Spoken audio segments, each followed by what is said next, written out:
Good morning, good morning, good morning, human rights activists all over the world. Welcome back to Communication Workers of America, CWA Human Rights Hour Power, Justice Field Hour Talk, Solidarity, and Worker Power right here on KYOK 1140 AM and the all-new 106.5 FM. If you're on the go, you are visiting, I should say, within the beautiful city of Houston, you can take us home with you on KYOKradio.org or listen and subscribe to us on your favorite podcast player.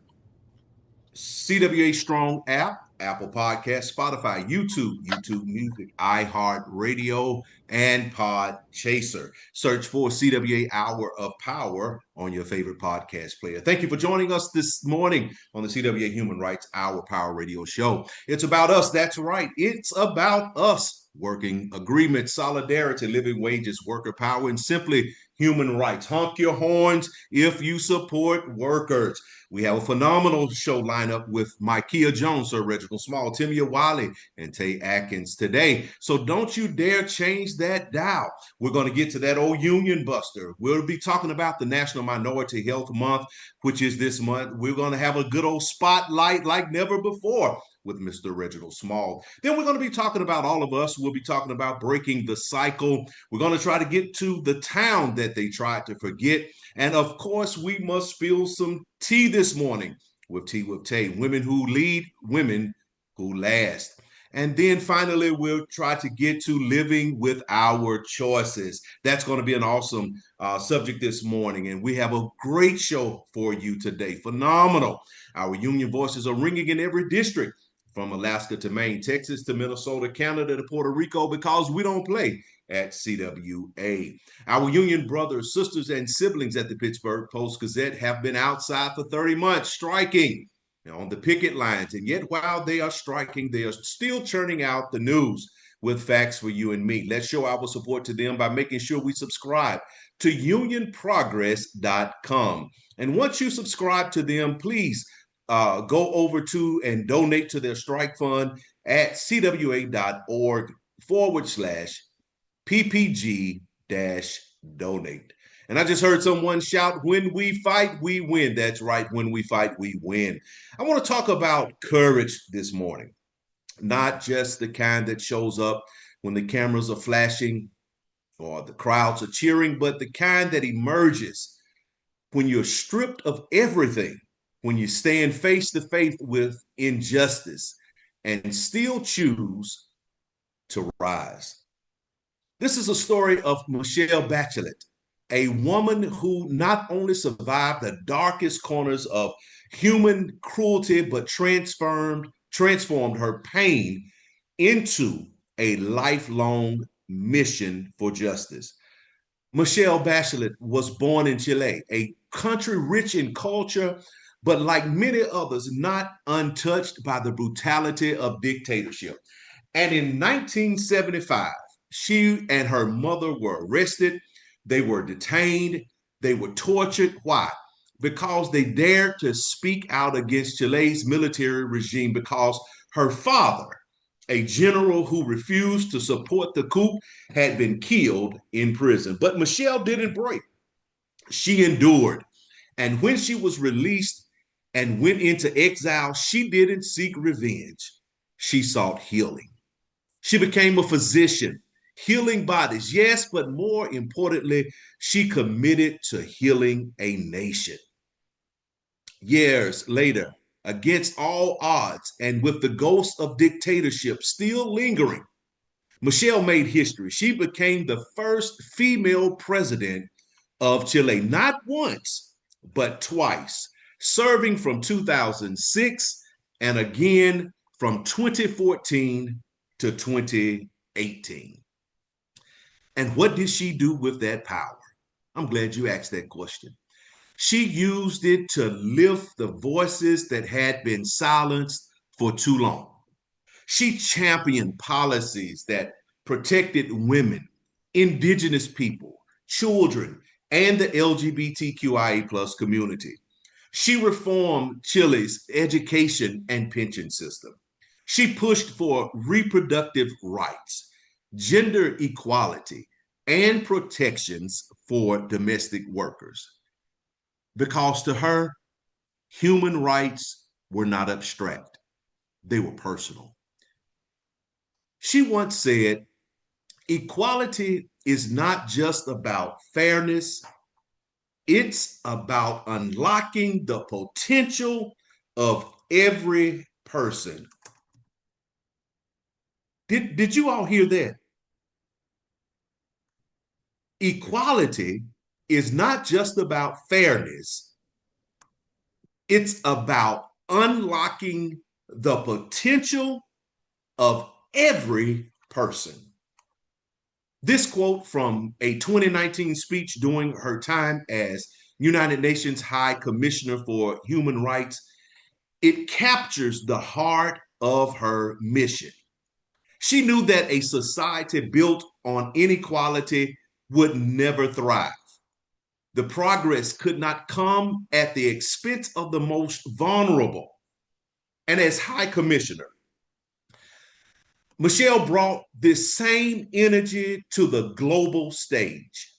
She investigated war crimes in Syria, defended protesters in Hong Kong, and consistently challenged powerful nations, including her own, when they failed to uphold basic human rights. Her moral compass never wavered. She wasn't afraid to speak truth to power because she had already lived through the consequences of silence.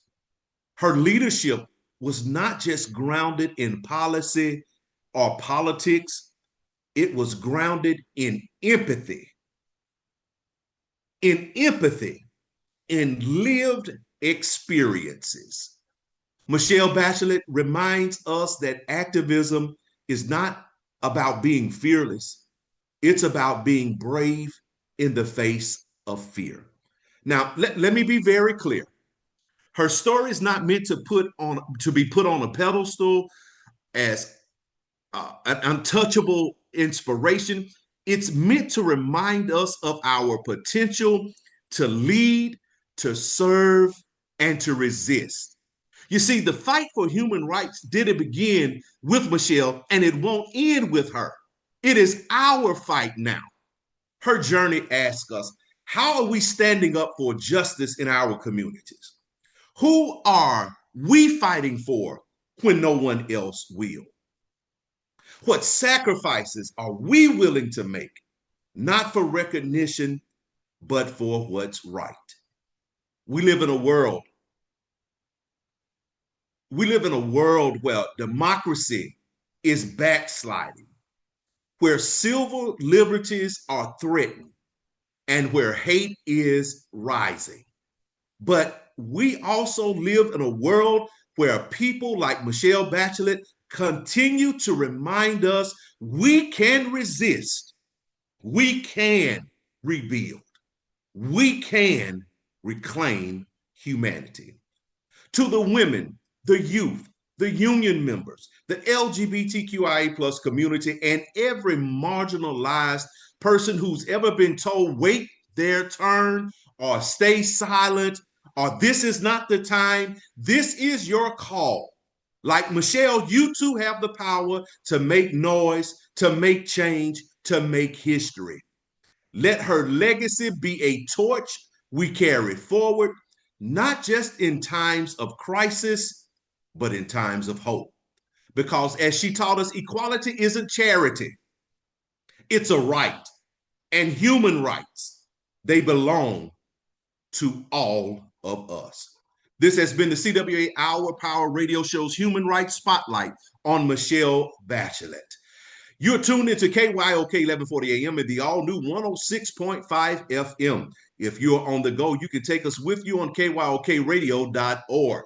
You can listen to and subscribe to us every Thursday morning, 10 a.m., 11 a.m. Central, 11 a.m. Eastern, and 8 a.m. Pacific, right here on kyokradio.org or the CWA Strong app, or with your favorite podcast player, Apple Podcasts, Spotify, YouTube Music, iHeartRadio, and Pod Chaser. Search for CWA, Hour of Power, on your favorite podcast player.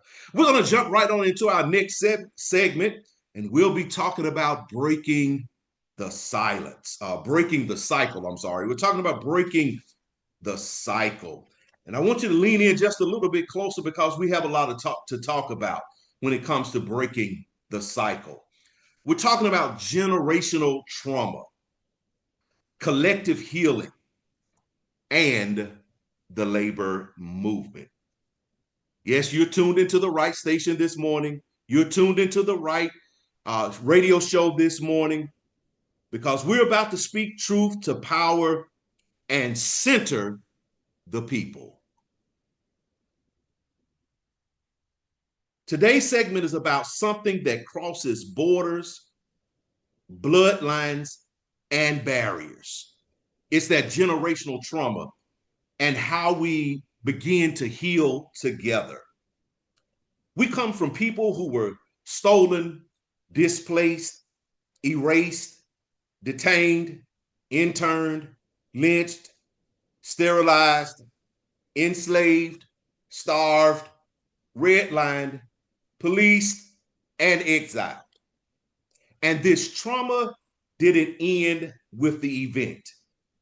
It lives in our bodies, our fears, and our silence. And that includes Black, brown, indigenous, Asian, queer, poor, disabled, immigrant, rural, and working class white communities, and every intersection in between.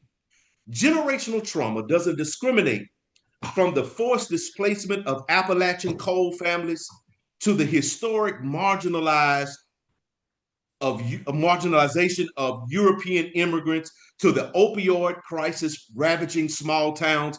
Pain and survival has no racial boundary. And I hope you all are hearing me this morning. Pain has no racial boundary. We inherit more than names. We inherit wounds, but also the wisdom to heal them. Dr. Joy DeGuri calls this inherited trauma in the post-traumatic slave syndrome, and indigenous scholar Kermayer reminds us that trauma is passed through wounds that do not heal unless communities have a safe space to speak, to grieve, and remember. And studies from the American Psychological Association, the APA, confirms that economic instability and intergenerational poverty have similar psychological impacts across racial and ethnic lines. And Errol, one of the interesting things here is that these wounds that you're talking about, they don't just stay at home. We actually carry them to work, whether it's a Latina mother navigating unsafe factory conditions, a Muslim worker being surveyed, a coal miner battling chronic illness and wage theft, or an LGBTQIA plus employee navigating microaggressions. These traumas multiply on the job. They do not stay at home. We carry them with us. We're not just workers when we get to work. We are people with lives. We come from communities. We carry these traumas with us. We're not just about bringing our skills to work. We're bringing our scars to work as well.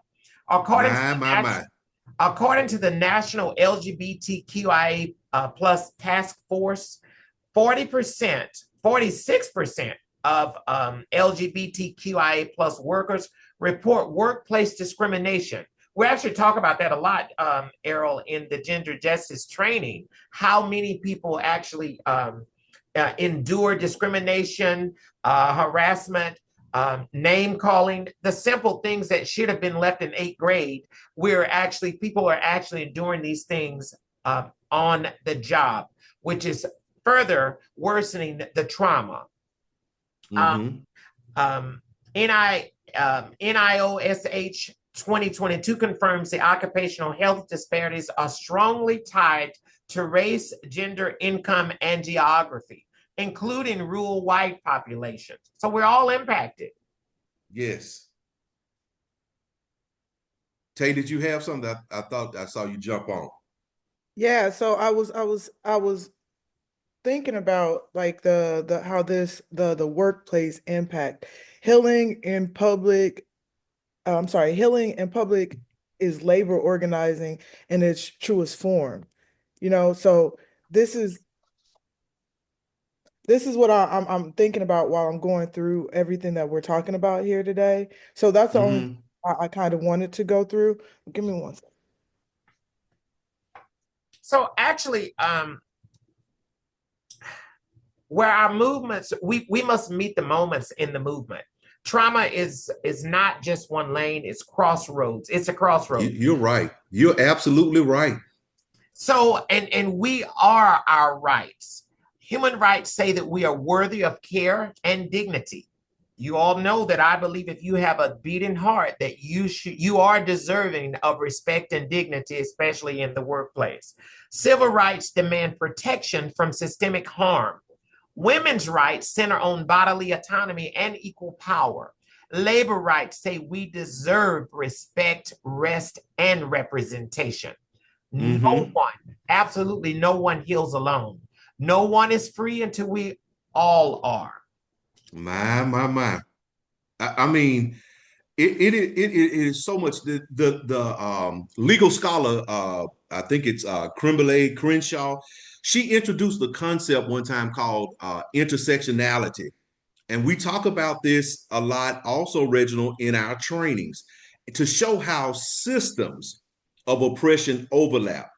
And the UNILO in 2021 adds that trauma-informed policies in the workplace are essential to equity. And intersectionality also reminds us that systems fail white Americans too when class, disability, gender, and geography are ignored.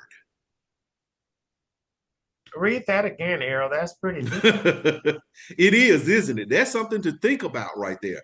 The UNILO adds that trauma-informed policies in the workplace are essential to equity. Intersectionality also reminds us that systems fail white Americans too when class, disability, gender, and geography are ignored. Well, here's the thing, Errol, and this is what I like about life in general, and this is what actually moves me. Nothing stays the same. Nothing should stay the same. So we're not just trauma. We're also the answers. And we've always known how Mm, to heal. We have to just remember those things, those tools, those innate things that we have to actually not only survive, but to actually thrive. I mean, we yes. sing, we drum, we pray, we sing, we gather in circles, we cook together, we stand at the coffee pot together, we lean over each other's cubicles, we remember together, we fight.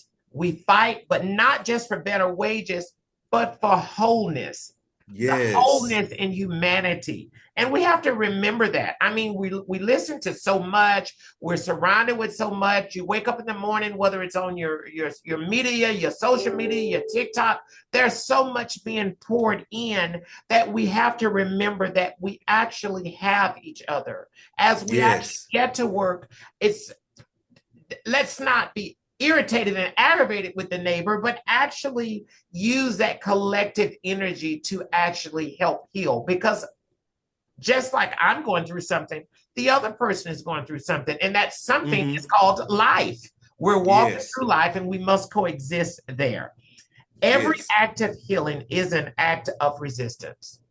And one of the things that I'm often reminded of, Reginald, is back in November, after everything transpired, you called for an opportunity for everybody just to release. Do you remember that? To get it off of their minds, to release it, to talk about it, because we as activists pour into everybody else all of the time. We're pouring, we're pouring, we're pouring. We're fighting this battle, we're fighting that battle. And we never take the times for ourselves. And then we get to a point to where we're empty, where we need to lean on somebody, lean on our fellow activists to pour back into us. Do you remember when we talked about that? I do remember that, Errol. Yes. I do. And you're bringing something else to my mind about an experience. Well, every time I am doing a training, be it implicit bias, be it the gender justice trainings, I actually benefit from it, even as the facilitator. There is something there that is very healing for me. I get to listen because as a facilitator, it's not a lecture series where you're standing up and you're just doing all the talking.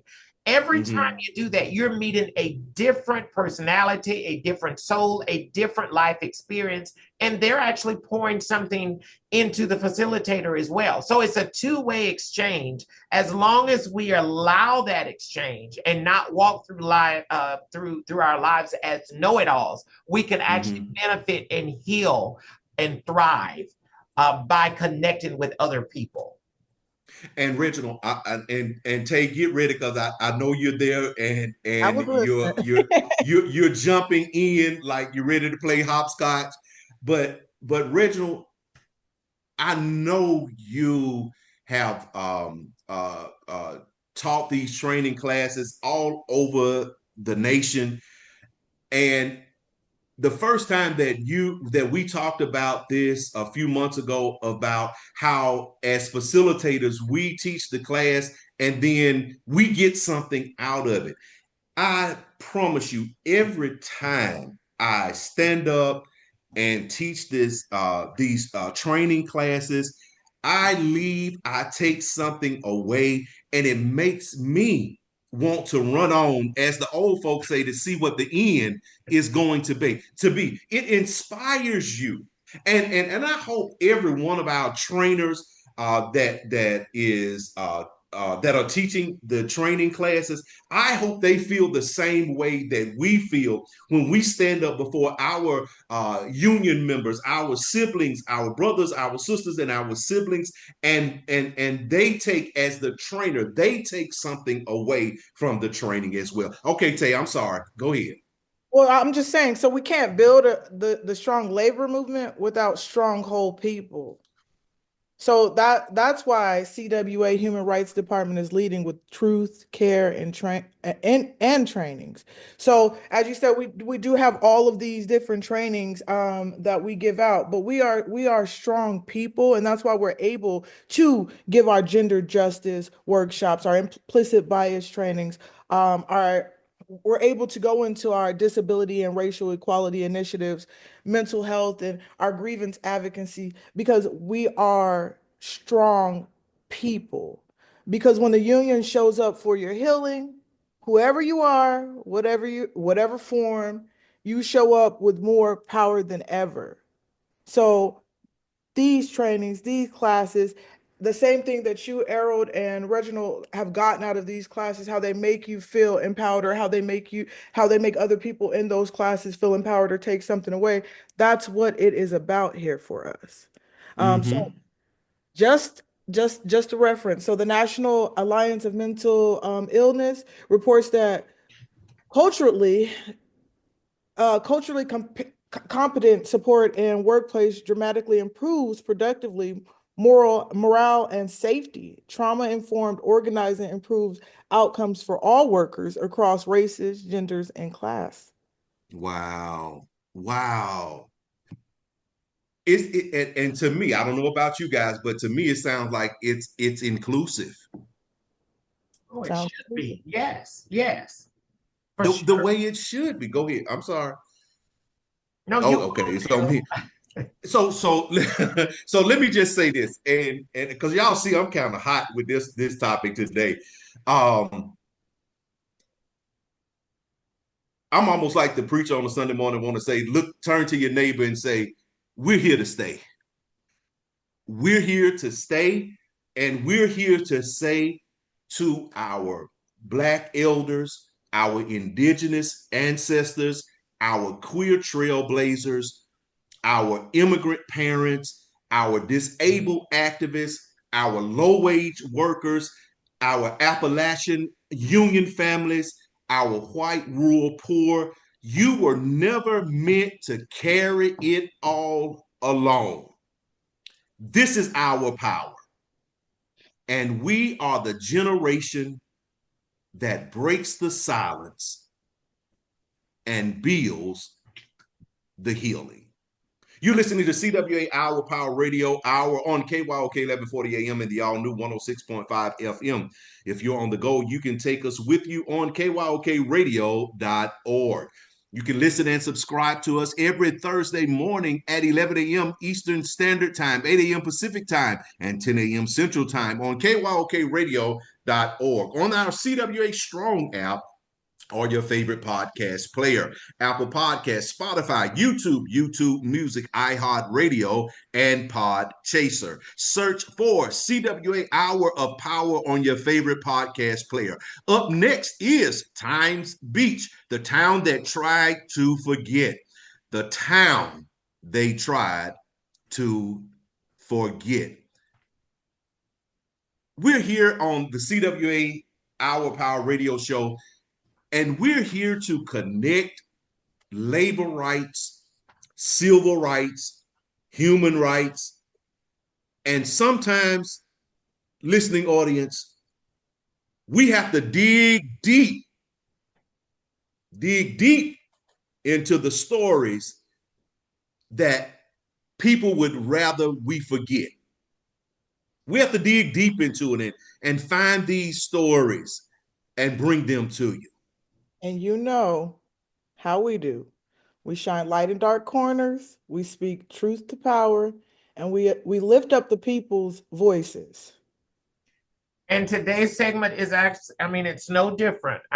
This story is about a town that was actually erased from the map, but definitely not from memory. This is about Times Beach, Missouri. 40 years ago, this was a working class community. Folks just trying to get by, raise their kids, and live in peace. And like too many Black, brown, and poor white towns, we're talking about systematic neglect. They paid the price for somebody else's decisions. My. And you see, let's talk about what had happened in Times Beach. It was poison, literally. The town paid to have its roads sprayed to keep down dust. And I'm sure there are many people that can witness to this in the old days in the country, when you had the dirt roads, the red clay dirt roads. That's not so long ago, Errol. I'm no, it's not. Where my road is still dirt. No. And what they didn't know was that the chemicals that the company was using was contaminated with dioxin, one of the deadliest toxins known to man. And when people started getting sick, rare illnesses, strange symptoms, they were basically left to suffer in silence. Does that not sound familiar? Oh, yeah. East Palestine, Flint, Cancer Alley. They may be different zip codes, but this story is the same. So, but in this story, the difference is the entire town, because this whole thing was so bad that the entire town was actually bought out by the government. It was bulldozed, erased, folks forced out of their homes, a community gone, businesses closed, but it wasn't forgotten. If it were not for one person, Marilyn Lessner, she had a lot to say about it. Yes, and shout out to Marilyn Lessner. She was a local leader who refused to let the story of the Times Beach die. She stood tall when others turned their backs. She's still out here speaking truth about what happened and warning folks about what's still happening in places like East Palestine, Ohio, and after the train derailment in 2023. And here's the part we're excited to share. CWA now has environmental justice training available through the CWA National Human Rights Department. That means we're not just talking about it, we're organizing, we're educating, and we're building power. So we are doing something. You're right. And this training is for any member who cares about clean air, safe workplaces, toxic exposure, or how environmental disasters disproportionately affect Black, Brown, Indigenous, and poor communities. This is about protecting our people on the job as well as in our neighborhoods. And Steve Mellon of Union Progress wrote it best. He said, if forgetting the bad stuff is our national pastime, then we have people like Maryland to thank for not partaking. And that's why CWA Our Power is here. To remember, to fight, to make sure these stories aren't buried with the people who live them. Environmental injustice is a labor issue. It is a human rights issue.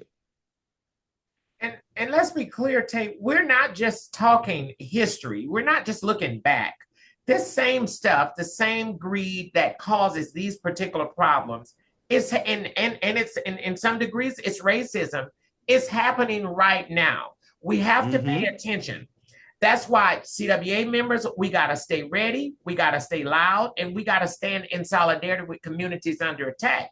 But on this show, we're not just talking just to CWA members.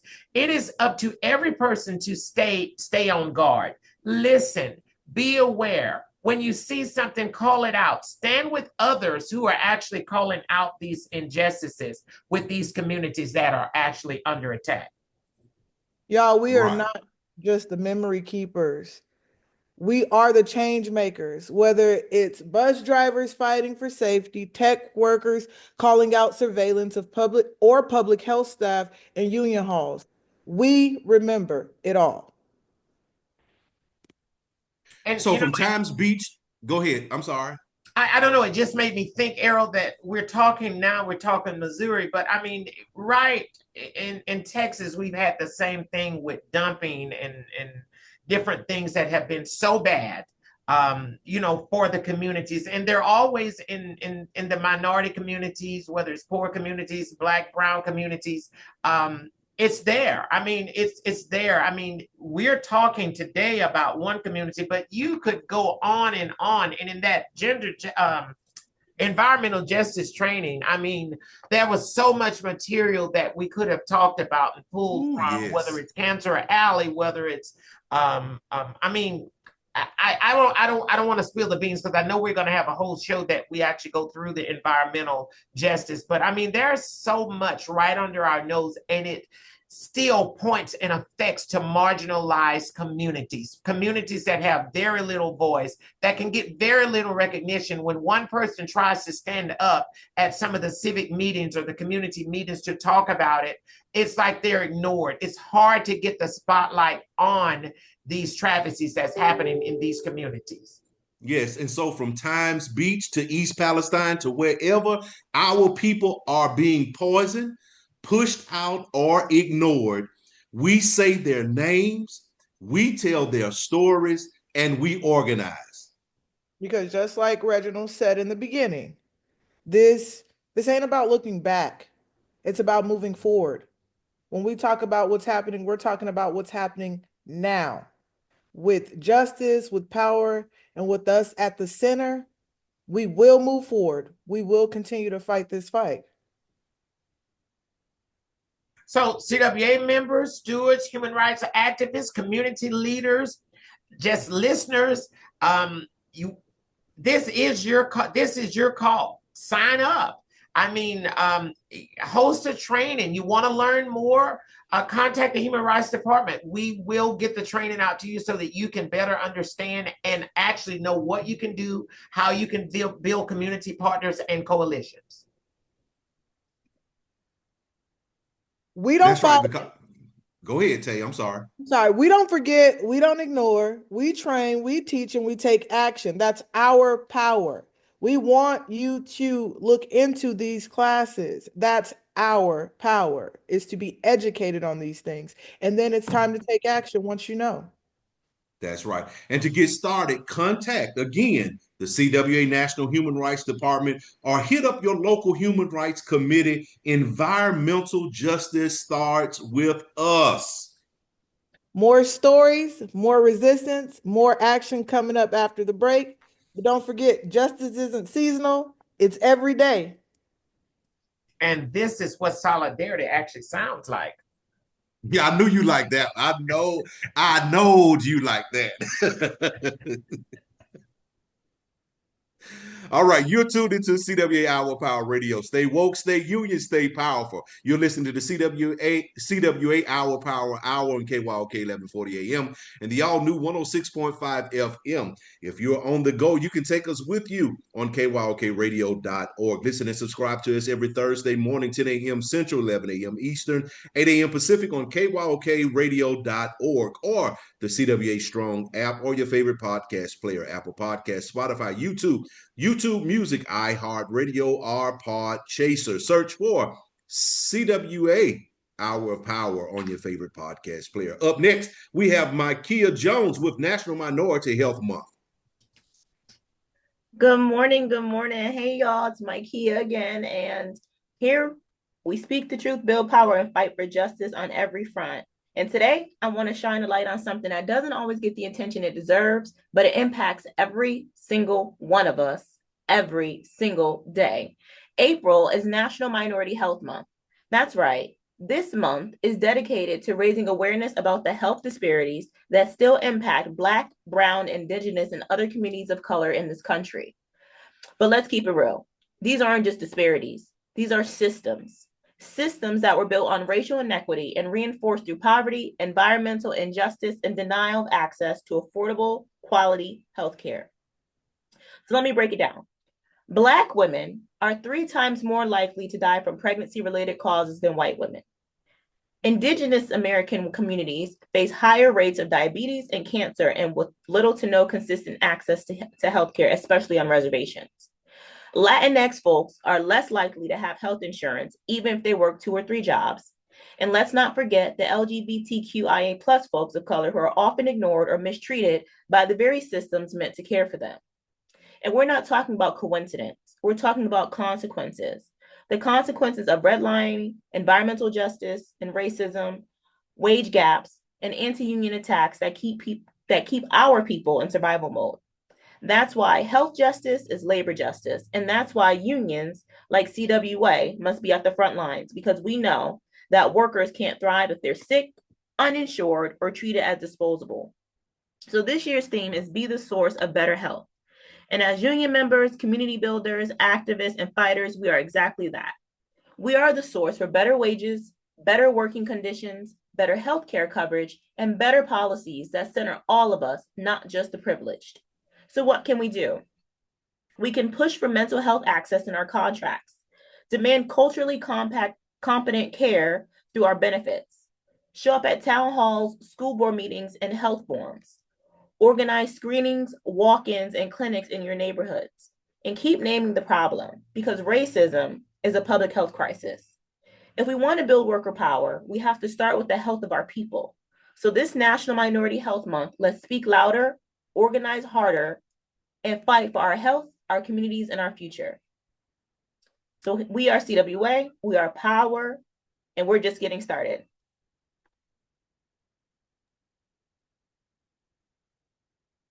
You are listening to CWA Our Power Hour on KYOK 1140 AM and the all-new 106.5 FM. And if you're on the go, you can take us with you on KYOKradio.org. Back to you, Errol.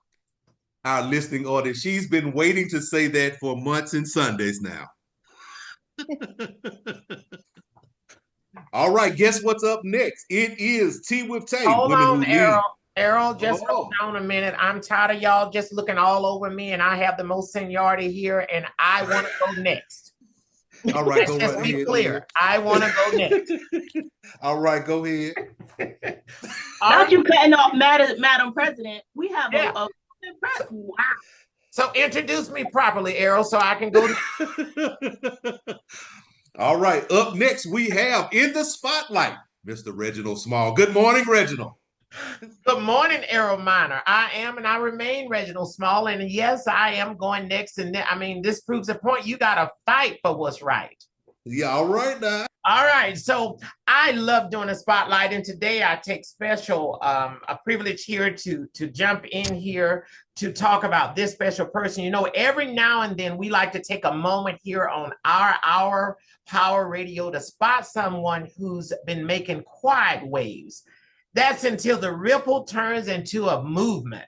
So today I want to tell a story about a legacy, about pain, about resilience, but about the power of finishing someone else's race just to start your own.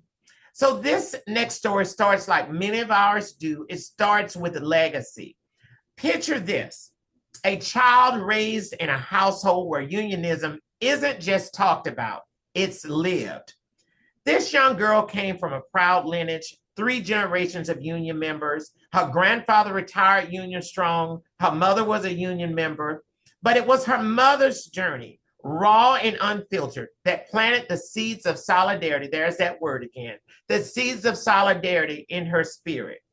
Her mother was once a cosmetologist and a model who chose to break into a male-dominated trade and became an installation technician, the only woman on her crew.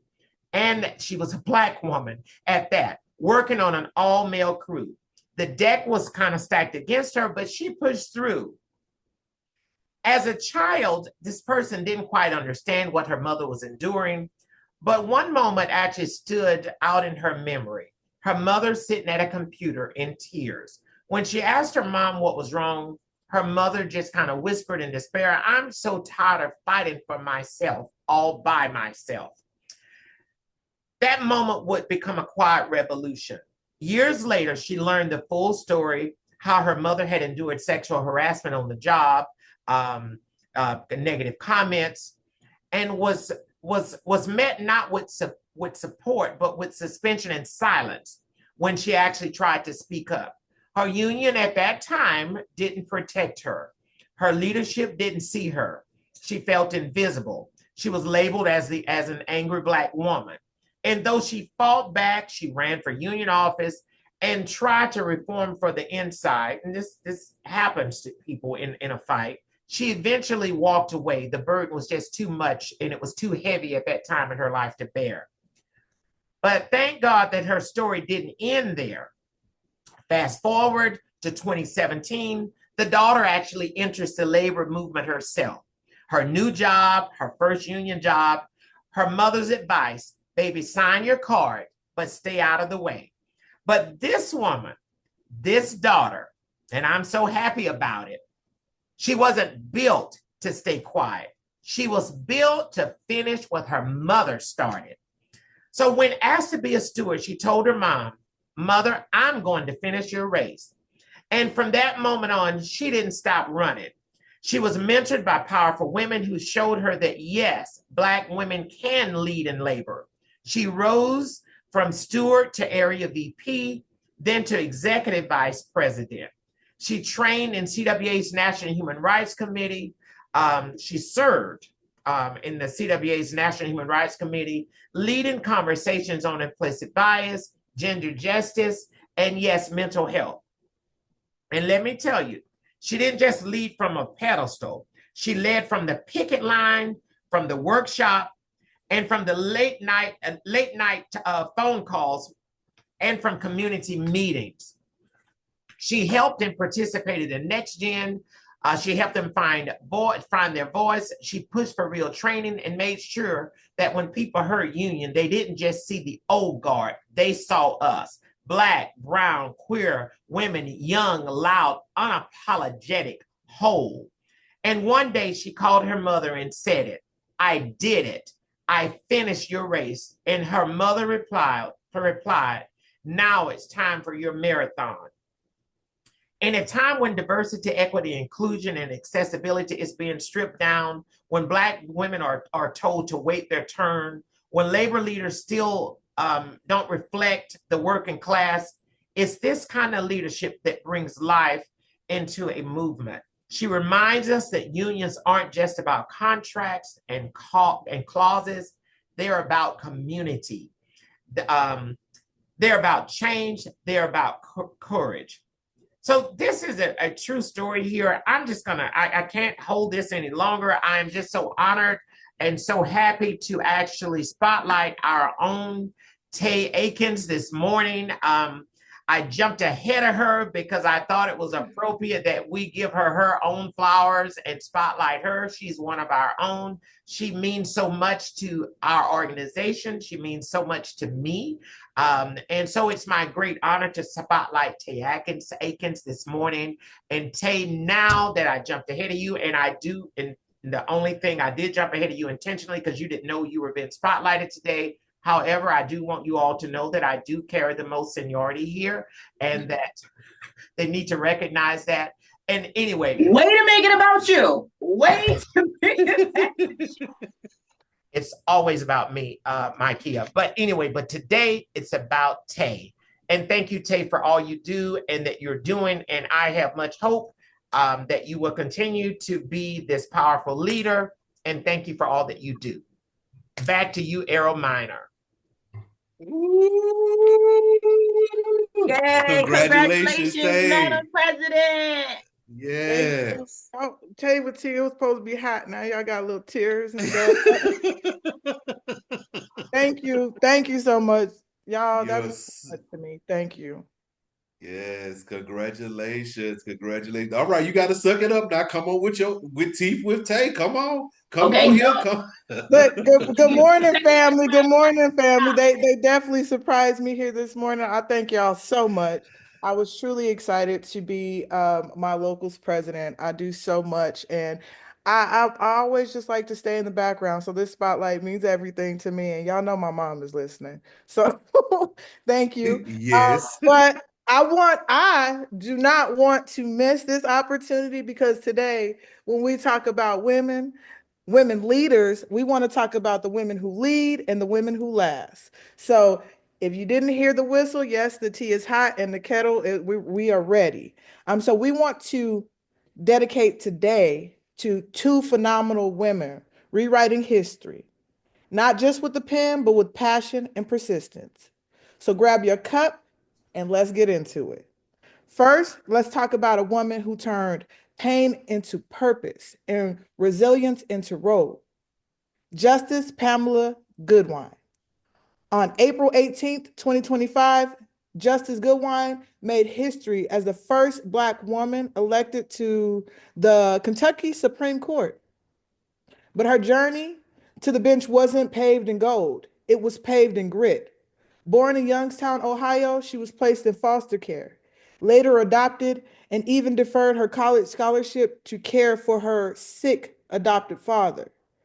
After losing both her parents and battling Crohn's disease, at just 24, Pamela did not fold. She pressed on. She climbed every rung from court stenographer, to legal secretary to district judge in 1999. By the time she hit the Supreme Court bench, she already shattered more ceilings than a wrecking ball. Her motto: I don't give up on my dreams when life gets hard. I simply work harder to make my dreams come true. Now, someone needs to write that down this morning. I don't give up on my dreams when life gets hard. I simply work harder to make my dreams come true. Now, that's the kind of perseverance every labor sister can salute. She's not just a justice, she's a justice in motion. And then there's the fierce, fearless, fabulously forward thinker, Fawn Weaver, the woman behind the rise of Uncle Nearest Premium Whiskey, the fastest growing whiskey brand in America's history. Fawn's not just building a business, she's building a legacy. She took the little known story of Nathan Nearest Green, a formerly enslaved Black man who taught Jack Daniels how to distill and turn into a movement. Fawn didn't rewrite history, she uncorked it. Under her leadership, Uncle Nearest has become more than a brand. It's a tribute to Black excellence, equity, and entrepreneurship. She's also founded the Nearest Green Foundation, which provides scholarships to Green's descendants and supports HBCUs. She said, "We're not just making whiskey, we're making room at the table." In her interview with Morgan DeBon, Fawn shared a powerful insight. "We truly have the genes of those who relentlessly refuse to fail." So when we talk about women who lead, these are the women who will last. So whether you're wearing a judge's robe or pouring a glass of the nearest in celebration, remember this: Black women in leadership aren't anomalies. We're architects. From courtrooms to boardrooms, we show up, we show out, and we show the way. So I want to thank you today for listening to another segment of Tea with Tay, but I want you to carry this with you. Black women, we show up and we show out. We will continue to show up and we will continue to show out. So until next time, this is Tay, reminding you that the revolution may not be televised, but baby, it will be unionized. And I'm out. Back to you, Errol. That's all right. You're tuned to NMO the is communication. crazy for us to still be on the radio. She said, NMO, like, girl, you can't leave us early. You know, you see people get in positions and think they can leave work early. Baby, we here till 11 o'clock. It was a good one. I was ready to go. You're listening to the Communication Workers of America, CWA Human Rights Hour Power, Justice Field Hour Talk, Solidarity, and Worker Power right here on KYOK 1140 AM and the all-new 106.5 FM. If you're on the go, you can take us with you on KYOKradio.org. Listen and subscribe to us every Thursday morning, 10 a.m. Central, 11 a.m. Eastern, 8 a.m. Pacific on KYOKradio.org or on the CW Strong app or your favorite podcast player. All right, Mikeya. So come on in. I just wanted to give you guys a preview of what we're going to be talking about next week so that you can make sure that you hear my voice because I won't be in attendance next week. So Reginald, calm down. So next week, we're going to talk about living with your choices and our consequences. And right now, as a country, I think that that's something that we all need to take a look at and take accountability with. Whether you voted, didn't vote, and no matter who you voted for, as a country and as a society, we all have to deal with the consequences of any election, and especially a federal election. And now we're all reaping those benefits, whether they're positive or negative. So I just wanted to intro you all to what we're going to be discussing next week, just to put a little bug in your ear about, you know, the choices that you made at that time and where we are now and how you feel about it, how we can move forward and how we can progress. And that's it. I just wanted to give you guys a little sneak peek for next week. Reginald, don't have a cow. And back to you, Errol. That's right. We're going to be talking about living with our choices. And that will be all of our hosts except for Mikeya, but I know she'll be tuning in. As we come down to the final minutes of the show, our union brothers, sisters, and siblings at the Pittsburgh Post-Gazette have been outside for 30 months, 2 years on the picket lines. And yet while they are striking, they're still churning out the news with facts for you and me. Let's show our support to them by making sure we subscribe to unionprogress.com. And once you subscribe to this free publication, how about going over and donating to their strike fund? Donate at cwa.org/PPG-donate. And I just heard someone shout, we are one. That's right. We are one. April may bring showers, but it also brings awareness. And we know what today's awareness was, National Minority Health Month. American History Month, Sexual Assault Awareness Month, Stress Awareness Month. Take action and learn more today. When you take time to learn more about others around you, you're making the world a better place.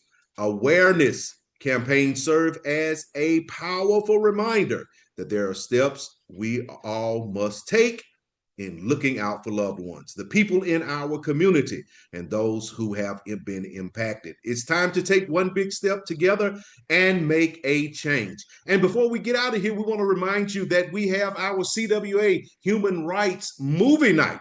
That's going to be April 30th at 6 p.m. Central Standard Time, 7 p.m. Eastern Time. You may go to our Facebook page and sign up there. So we want you to like and follow our page as well. That's CWA Human Rights. CWA Human Rights. An hour is not long enough to be with you, and a week is too long to be away from you. I won't tell you all who just came into the studio.